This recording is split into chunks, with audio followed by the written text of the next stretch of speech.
আসসালামু আলাইকুম। এটি একটি গ্রামীণ কল ঘর বলে আমাদের ভাষায়, যেটাকে আমরা মিল ঘর বলি। মূলত আমাদের স্থানীয় ভাষায় এটাকে কল ঘর বলে।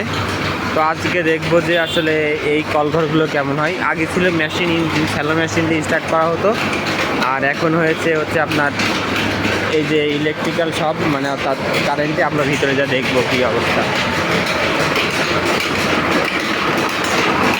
এখানে একজন কাজ করছে।